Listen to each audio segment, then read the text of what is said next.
All righty. Hello, hello, hello, Selma community. Welcome, welcome, welcome to another episode of Talk Soup. I'm Dr. Avis Williams, the proud superintendent for Selma City Schools.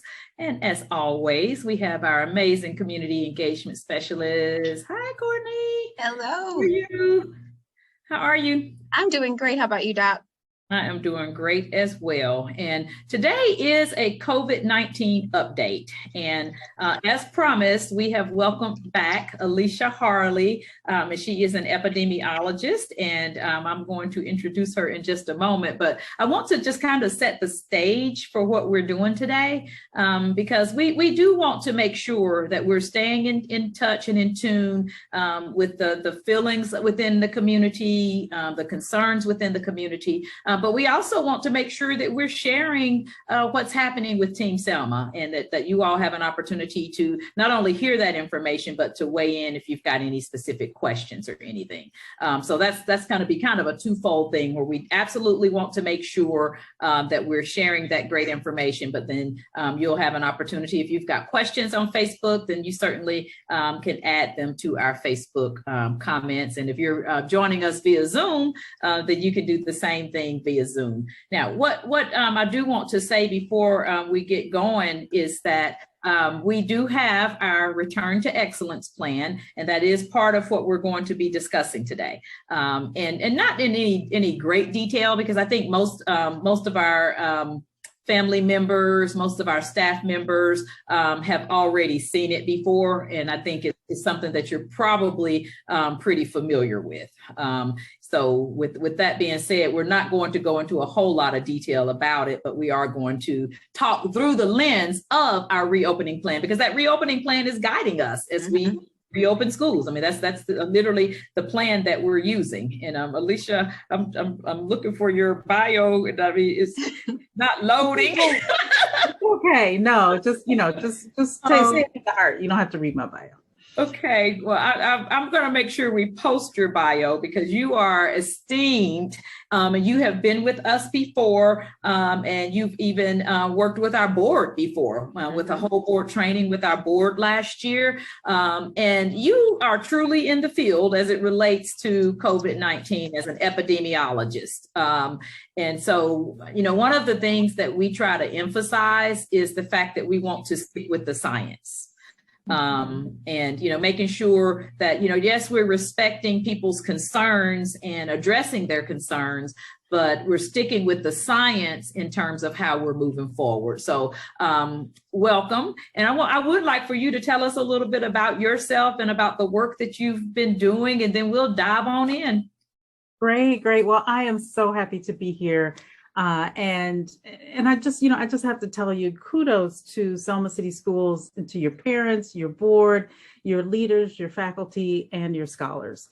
You guys have done great work to get kids back into the school, into the classrooms, and I'm just really excited about all of that.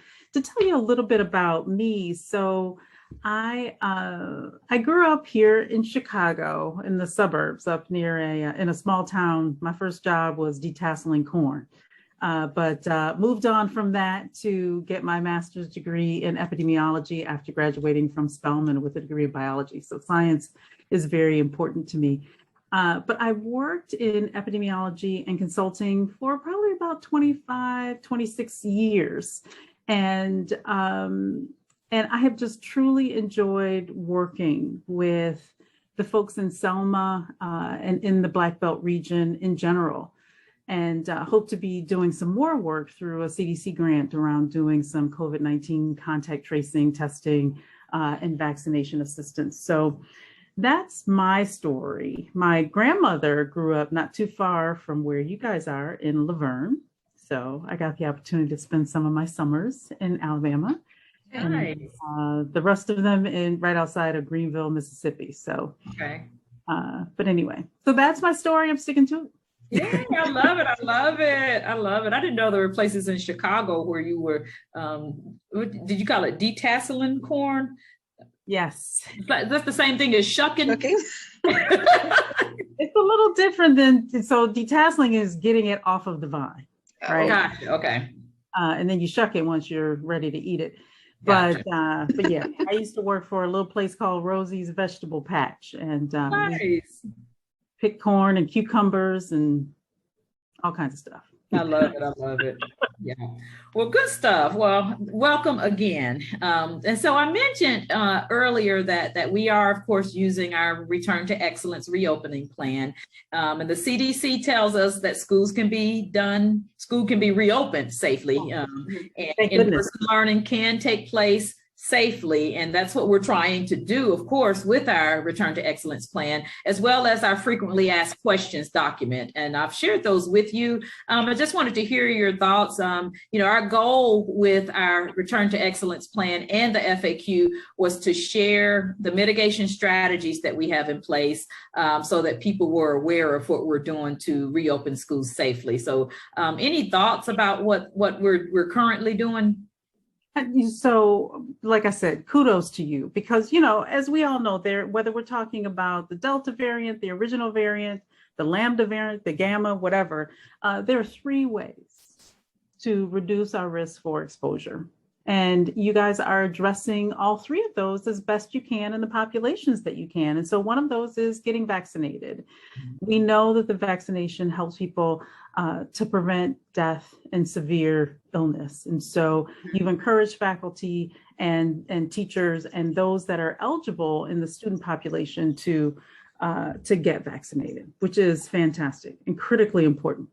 Second is mask wearing. Requiring mask wearing of all of the students and the staff will again help prevent transmission from one person to the other. And then the third thing is the social distancing. And you guys have measures in place with social distancing. I saw the pictures from the first day of school where there's some kids who even have the plexiglass guards. Which is fantastic. Yeah. And then, I've been talking to my colleagues. I actually asked a colleague, I won't say which school district, but not too far from us, if they had desk shields. And his response was only if teachers purchase them themselves. So, that's not something that we're required to do, but I do know that it goes a long way in terms of people feeling more comfortable to just provide that additional, support or barrier. Now you mentioned the Delta variant, and we have all heard about the Delta variant and the fact that it's here. I want to know what your concerns are about not only the Delta variant, but the other variants that you just mentioned that a lot of people may not have heard of yet. Sure. So, so I'll address the other 2 first. Gamma and Lambda have been here in the United States for a little while, but never at the same numbers that Delta has. And so as a result, Delta is the one of most significant concern because it is so infectious and because the viral load is so high. So all of that to say, when we were dealing with the original strains of COVID-19, we were dealing with a soft rain. Mm-hmm. The difference with Delta is it is a true downpour. In a soft rain, maybe you can put a newspaper over your head or, or a weak umbrella. But what we're dealing with right now, you need to be either inside the house or in the car. The Delta variant is different. So we've got to protect ourselves in a different kind of way. So as I look at the reopening plan and the frequently asked questions that you've published, again, the risk mitigation measures are the same: vaccination, mask wearing, social distancing. And if we can continue to make sure that those things are in place and that people are compliant, then we can feel safe that our kids are in an environment to help them learn and grow. Because as you know, I, like you and your leadership, think it is critically important for kids to be in school, in a stable environment that is safe, that is supportive of them and their needs. Our kids have are disadvantaged in so many ways. And for them not to be in the classroom, for them not to have consistent internet signals, for them have to learn in a way that's not natural for the younger grades is challenging. And we've seen already all the data that comes out that says that our kids learn better when they're in the classroom. And so I'm just so appreciative that you all have put all the measures in place that you have to protect our scholars and to make sure that they're in a safe environment. Well, I'm relieved to know, because when I started hearing about the other variants, I was afraid that they were worse. But you're saying the Delta one is the one that's the most concerning, as opposed to the Lambda or the Gamma. So Gamma, definitely less concerning. Gotcha. Lambda Okay. could be. It appears to generate worse outcomes, but it's not as infectious. It just really hasn't caught on. So we only see it in maybe 3 to 6% of cases in the United States. Okay. Gotcha. Well, we will definitely continue to look at that data, and I'm encouraged with the vaccination rates going up, and I do know that I've heard people talk about it more, and I also know that there are lots of folks who did not get vaccinated early on who have either since gotten vaccinated or who plan to now. So that's definitely encouraging. And we're encouraging all who are eligible to get vaccinated. And you mentioned that as one of the mitigation factors that we can put in place. So tell us a little bit more about how important this is and the difference it could make in terms of us being able to keep schools open. Yes, no, all good questions. But if you don't mind, I'd like to tell a little bit of my mother's story before I get into the technical details. So my mother was a transplant patient. She had had diabetes for a very long time, and as a result had a kidney transplant and some other issues. But she was among one of the people who was eligible to get the vaccine first. And I just have to tell you, the scripture says, the gladness of the heart is the life of man, and the joyfulness of a man prolongeth his days. And my mother took that scripture from Ecclesiastes to heart. She was joyful to be able to get vaccinated, because as a transplant patient, you guys know, her immune system wasn't as strong as everybody else's. She had a weakened immune system. And so getting the vaccine made her feel more comfortable doing things like from time to time, being around her friends and the like. Now, she wasn't ready to go back to church, and that broke her heart, but she got to do a lot more things than she was able to do before she got vaccinated. But when we talk about the vaccines, there's a lot of confusion out there. There are 3 that are approved in the United States. There are a couple of others that are, there are 2 that are under emergency use authorization in the United States, and 1 that is approved for people 16 and over. And then there are a number of other vaccines around the world that we hear about from time to time, and it gets a little bit confusing because each one of them has its own uniquenesses. But if we start with the one that is approved in the United States and under emergency use authorization for 12 to 16-year-olds, the Pfizer vaccine, that one has the least amount of side effects that we're aware of, and was developed with, I guess what I would say, the least amount of governmental intervention. And they were one of the companies that chose not to take federal money in order to develop the vaccine. And so I think it's one of the vaccines that more people feel comfortable with, especially since our scholars, 12 and older, are eligible to get that vaccine. It's critically important that we help people understand the uniquenesses of the different vaccines and what it is that they can do for them. Now, even though this is a wonderful vaccine, Moderna is great. Johnson & Johnson has its place in the marketplace, but they are not bulletproof. When we talk about the 3 mitigation factors, the vaccine, the mask, and the social distancing, the vaccines were specifically designed to save lives and to keep people from being hospitalized. They were never designed. There was never the intention that they would prevent us from getting COVID.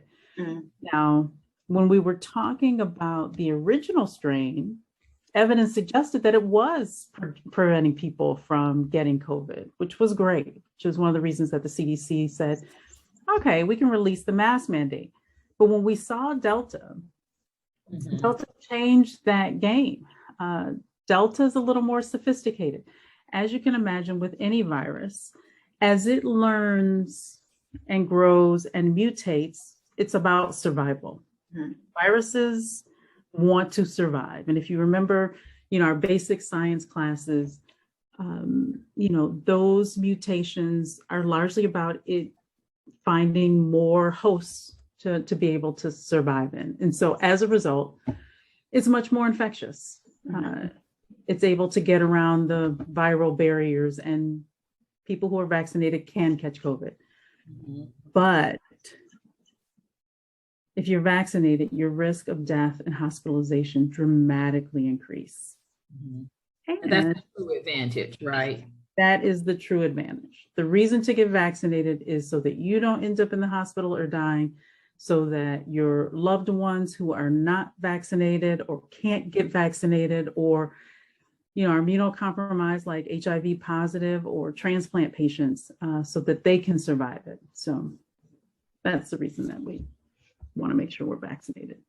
Gotcha. It makes perfect sense. And, you're right. Early on, when I guess before people really started getting the vaccine, because I think it was maybe even last summer or fall when they were still being manufactured. I think there was the hope that it would be a preventive measure completely. And here came the Delta variant, right? Unfortunately, yes. So, let's talk about masks and face covering. So why are they an effective mitigative strategy? And then if students and teachers are masked, do they need desk shields? That's a good question. So the first part of that, why masks and do they help? So we all know, and I usually have some tools to demonstrate this nearby. I don't have them today, so I apologize. Okay. But we all know when we sneeze, we are pushing viral particles, if we have a virus, out into the environment, right?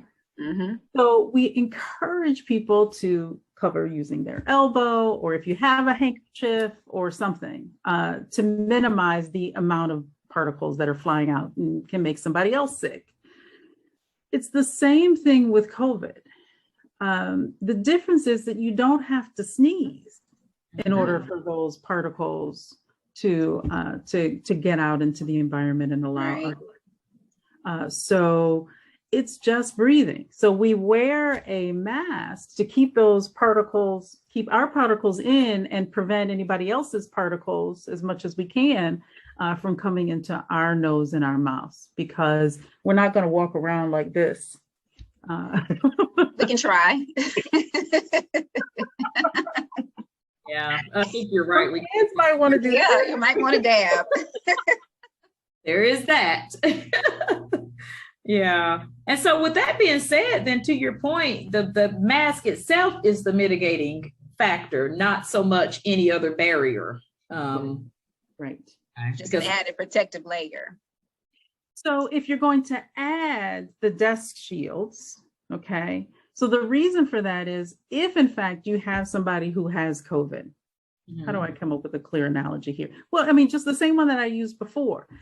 If the original strain was a light rain, Delta is a full-blown hurricane, okay? I mean, the number of particles is over 100-fold for Delta versus the original strains.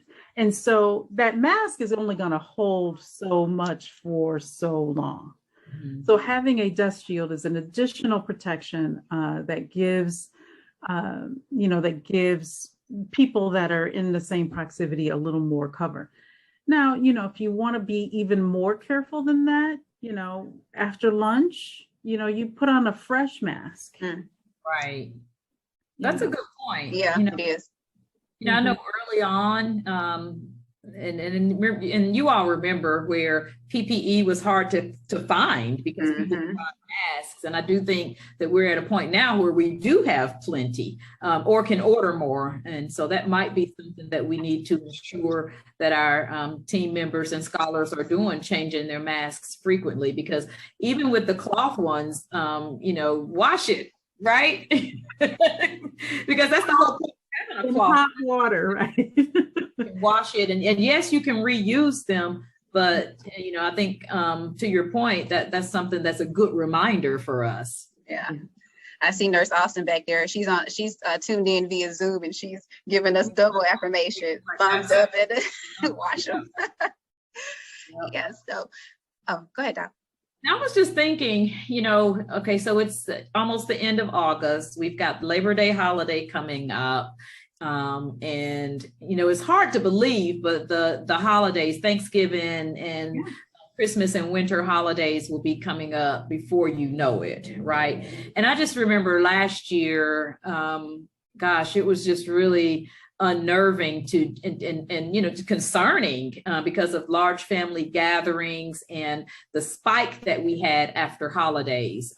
With the trajectory that the virus is taking now, and the fact that more people are obviously vaccinated than there were last year because there wasn't a vaccination.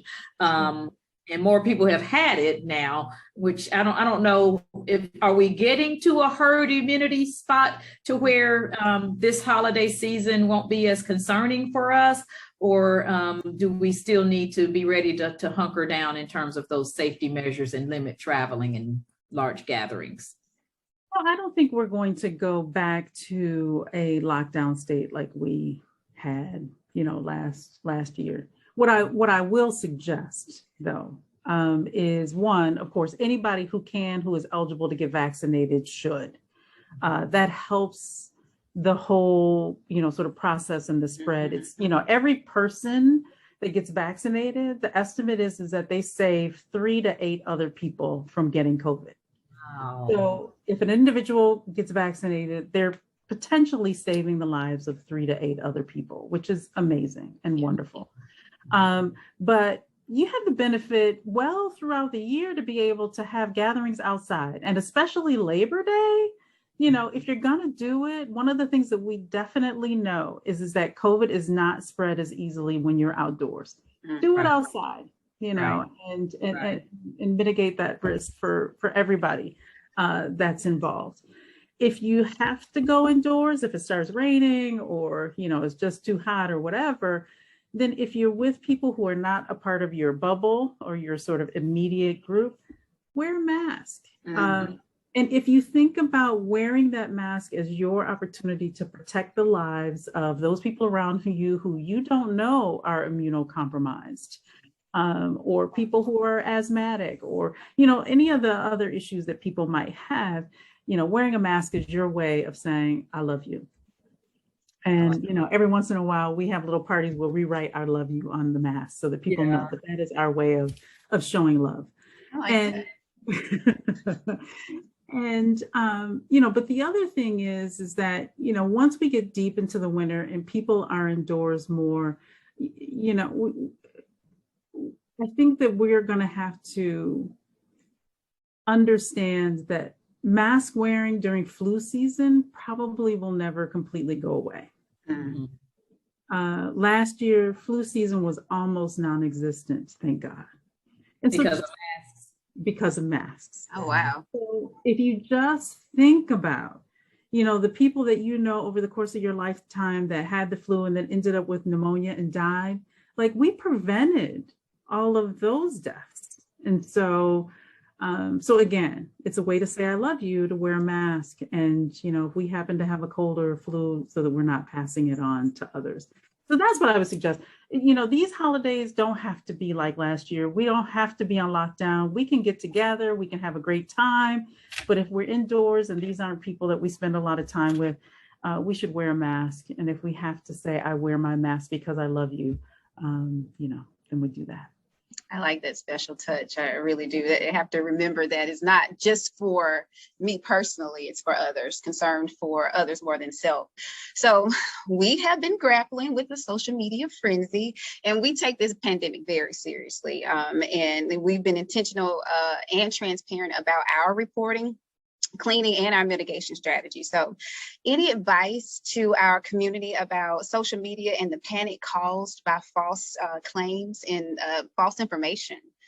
Yeah, yeah. So there's a lot of good information that we find on the internet and on social media, but there's also a lot of falsehoods out there on social media. And so, we have to be critical about about what we're reading and what are the motives of individuals that might say things. And we have to be careful that we're not inadvertently sharing stuff that we don't know is fact. I'll give you an example, because this has happened to me any number of times. So someone sent me a post about this book that was amazing. It changed their life and how great it was. And so I reposted it to say, oh, wow, heard about this book. It seems to be great. Hey, everybody, we should read it and support this woman author. Well, I took a minute to actually read the book. Oops. And was like, delete. So, we have to be careful.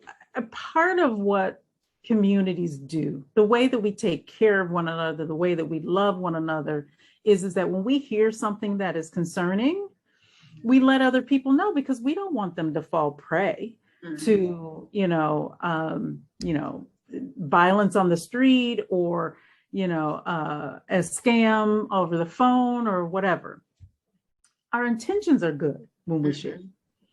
But we've got to make sure that when we're sharing things and reposting things, that we have some confidence that they are true and fact. And that's harder to do because there's so much that comes through and it's interesting. But sometimes they have a negative impact on people's lives. Stress. I mean, when you get bad information, if you believe it, I can only imagine how some of our families must feel when they get information, and they may, not know that it's true or not true, but if it's disturbing or alarming, one thing that none of us need any more of with the pandemic is stress. That alone is a reason to just be more careful and mindful of the impact of what you share might have on other people. Right. No, absolutely. You're absolutely right. So there was a school here in my neighborhood, where there were rumors going around about cases of COVID within their schools. And it turns out that it wasn't true. I mean, I think what we as individuals have to think about is it in the best interest of leaders to jeopardize the health and safety of themselves, their staff, their students, especially when these are people that we know care about our kids and are taking care of our kids, and I just have to believe that no one would allow our kids to be in jeopardy purposefully. And so we have to ask questions. I don't have a problem asking questions. And I'm sure you probably don't have problems answering questions. That's what you do, right? Right. So, and Courtney says all the time, check out our social media website. We keep things updated very well. She does an amazing job of making sure that we have regular updates and that we're keeping the community informed. Yeah, and tell me, I have a question. Tell me about this dashboard that you have, your COVID dashboard. Yeah, so last year, July 2020, actually, so it's been up more than a year, we started reporting cases. And so, of course, we have to report our cases to the state, and they have a dashboard. But we also, even before it was requirement to, even do that, we were keeping up with everything. And it's been on our website since last year. And we updated during the summer, and last year was updated weekly because Nurse Austin has to send that in weekly. But starting this school year, once we have received information of a positive case or quarantine, I am literally updating it daily so that we're pushing it out, letting everybody know we want to be transparent about our information.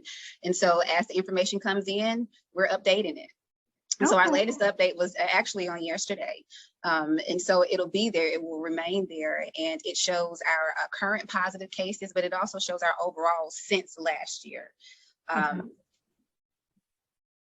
It's a great information. If anyone's curious to see from a historical standpoint, when we first started it, I don't think any of us were thinking about it as far as our history, because, I've said several times that, when I think about the start of the school year last year, no part of me thought, I'm glad that you're here. We've got this relationship, Allecia, but no part of me thought that this is what our Talk Soup would still be about, And so it is a nice piece for us to look back and just kind of see how we have moved through this pandemic. But, just for the community or any families, even our team members, it's a good tool to look at and just to know where we are in terms of numbers.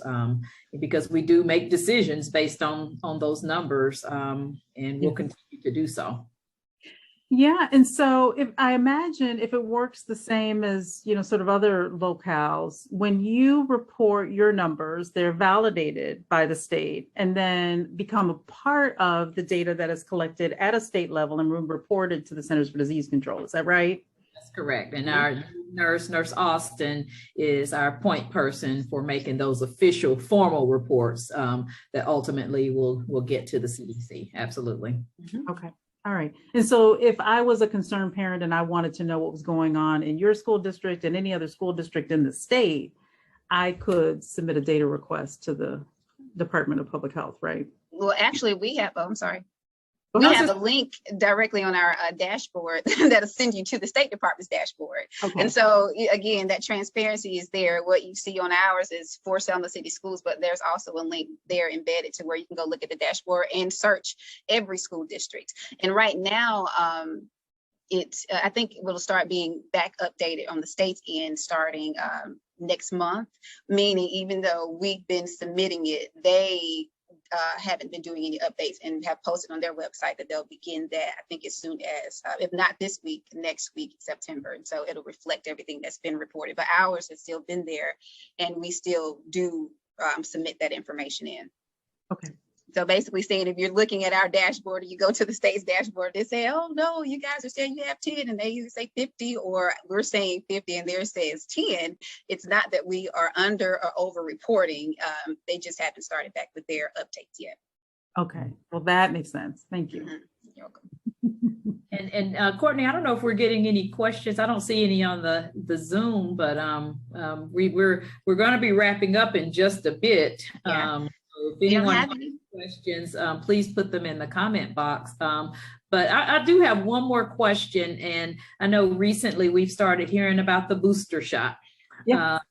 And I have not heard anything definitive yet, and maybe I missed it, but can you just share a little bit more information on what the expectations are for those of us who are fully vaccinated in terms of needing that third shot?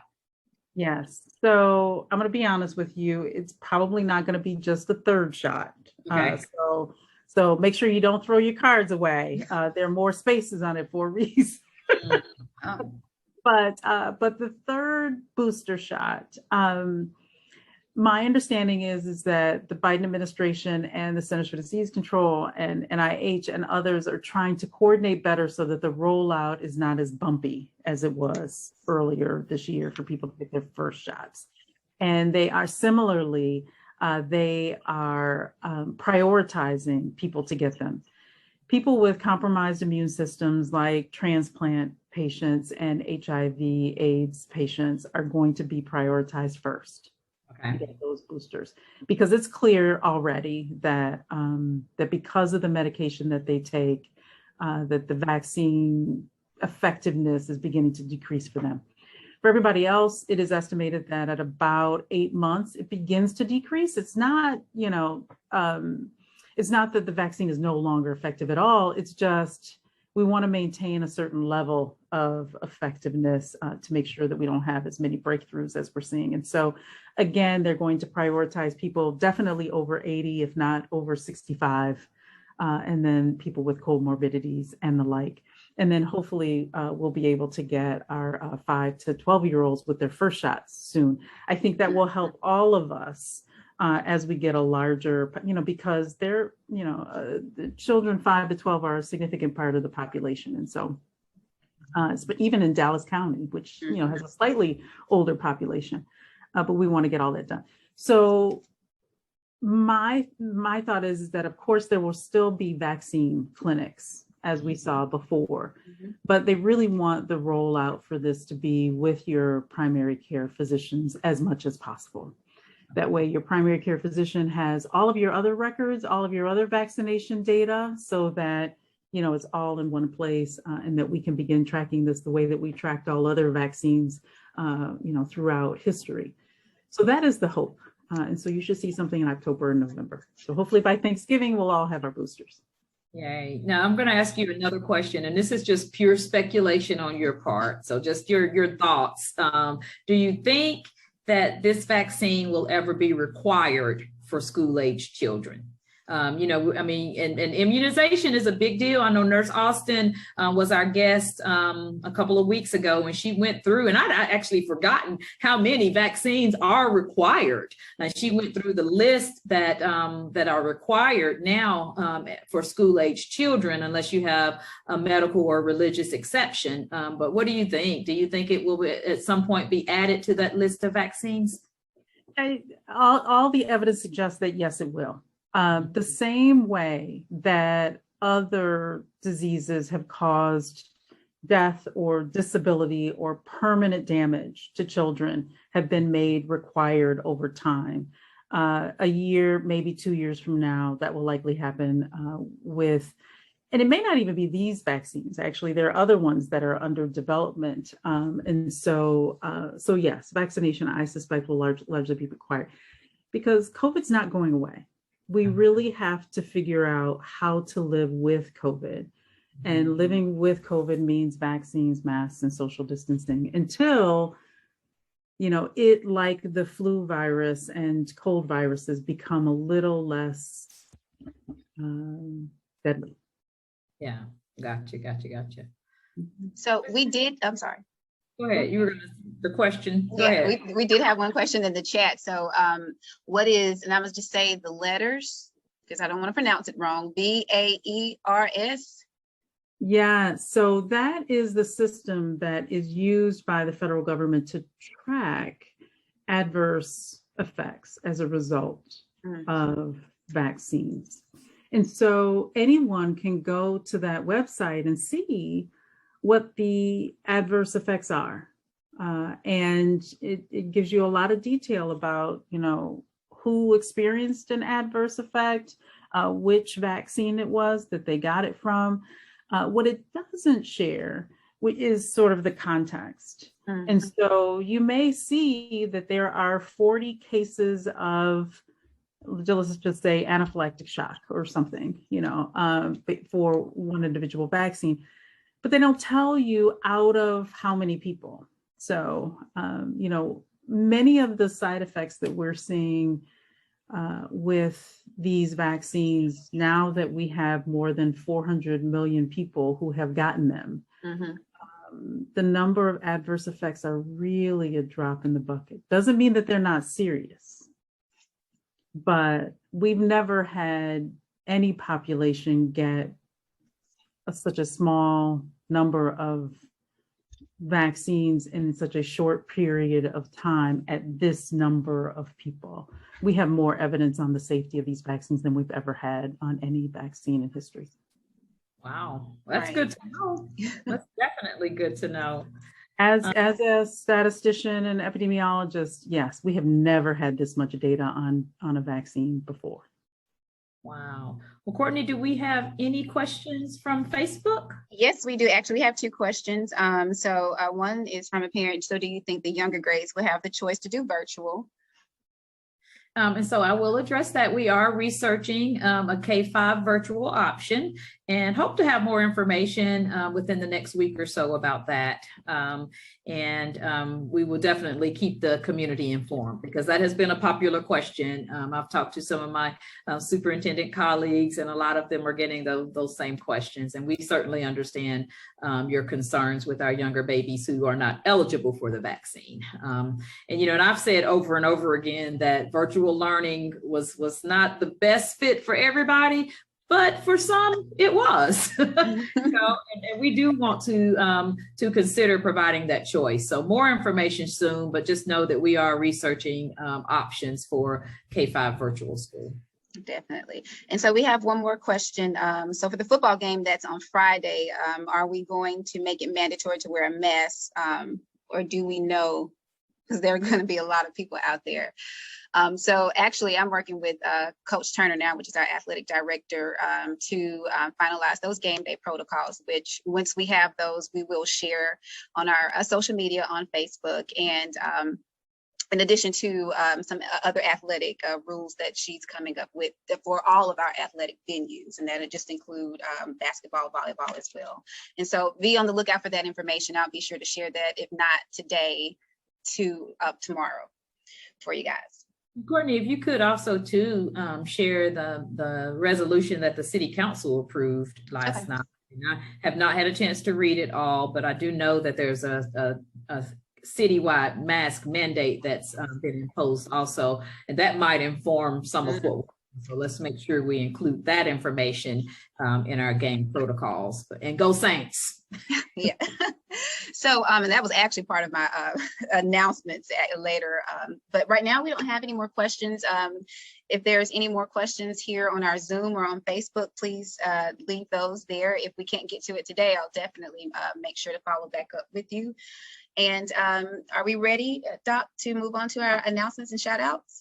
Yeah, I want to thank you so much, Allecia, Ms. Harley. Yes. Appreciate you tremendously. This has been helpful.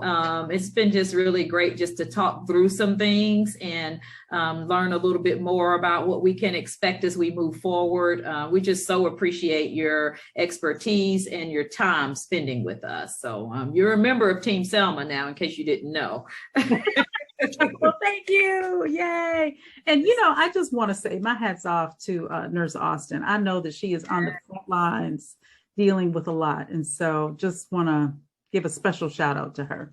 Hey, Nurse Austin, she's actually on the Zoom call, and I think I just saw her run by a second ago. So she's Superwoman today. Yeah, she is my hero for real. She's awesome. So yes, absolutely. Shout out to all of our nurses, to our teachers and leaders, our CMP workers, our custodians. I mean, Team Selma. Yes.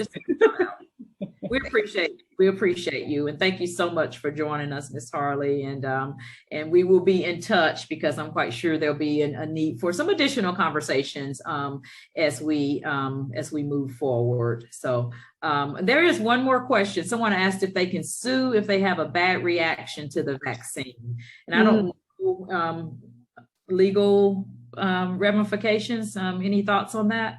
Yeah, so that one's a little bit outside of my purview, but I'll tell you what I do know. I do know that if a vaccine is under emergency use authorization by the federal government, the pharmaceutical companies are not held liable for any bad reactions. Mm-hmm. But now that Pfizer has been approved by the FDA for people 16 and older, I suspect that means that they may have some liability, but we need a little legal expertise on that. Gotcha. Thank you. Thank you. And thank you so much for those questions. And we appreciate you, Ms. Harley, and we appreciate everybody tuning in. And we're going to begin to wrap up here. We do have our normal announcements and so forth. And of course, I'm sure Courtney has some shout outs that she'll be making as well. I do want to say we've got our first budget hearing coming up next Thursday, which is September 2nd. It will be a public meeting at Selma High School, and our mask mandate, of course, will be in place. And then the second one will be that following Thursday. We are required to have 2 budget hearings. So September 2nd will be the first one, and September 7th will be our second budget hearing. So if anyone is interested in learning more about our budget for FY22, come on out, and Ms. Harris will share and just give you all the information that you ever wanted to know. What else? Courtney. So yeah, I'll continue on with some announcements. So as noted on our calendar, Friday is our first remote learning day. And so a robocall went out yesterday, and we did post that today on our social media. Again, as noted on our calendar, our first remote learning day is this Friday. And then we've added another day, which is Monday, August 30th. And so the schools will share specific information regarding learning on both days. So be sure to check with your scholar, because they may have gotten some information to come home today or yesterday, and then to follow back up with your scholar, school, or teacher to ensure you have all the information that you need for our remote learning days this Friday and Monday. And now I want to, and you've already, you've talked about, I'm sorry, the budget hearings. I've already said it, but I want to say it again. It's our first home game against Southside. So be on the lookout for those game day protocols, but you also will be able to buy your tickets online this year. And once we get those, I have that link and I'll share that today, but be on the lookout for the link to buy it. You can also stream it live. That information will be shared. So if you want to play it safe this weekend and watch it from the comfort of your home, you are welcome to do that and still support the Saints.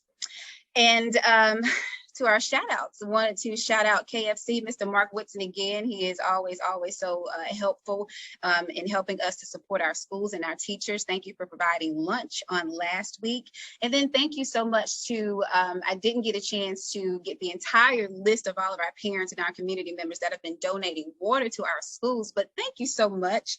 I've been in contact with a few persons that have been helping to make connections with some other individuals and organizations to ensure that our scholars have bottled water at the schools, because of course you guys know that we aren't using our water fountains as part of our mitigating strategies to stop the spread. So shout out to you guys. Thank you so much. We are stronger together, and we will continue to do our part every day. And Doc, that's all I have. Well, all right. That's not a bad thing. That's some great information. And again, just continue, everyone. Please follow us, like us on social media. If it's something that you really like, feel free to share it. And just stay in touch with us, because, you know, as things move forward, you know that any of the information that we have pushed out may change, you know, because we want to continue to pay attention to the data and continue to make sure that we're putting best practices in place to keep our scholars and team members safe. Safety will always be our top priority. And so thank you for everyone who has been supporting those measures. Thank you to our education. And again, I want to give a shout out to our principals. You know, I've been an elementary, middle, and high school principal before, but never during a pandemic. Okay, let me think about that. I have not during a pandemic, and when I tell you, we have the most amazing leaders, and you know, just kudos, and I'm so grateful for our principals for all that they do. Is that a caliente? Yes. Yes. I love Team Selma. So again, thank you, community, for being here. We'll have another episode of Talk Soup next week. And as always, we want to close with our theme, which is we are one team, one voice, committed to excellence. Thank you, team. That was awesome. Yay. So if you're watching us on Facebook, we do have people joined in on our Zoom, and we were all trying to say that together. So thank you, everybody, for joining us. See you guys next week. All right. Take good care, everyone. Bye-bye.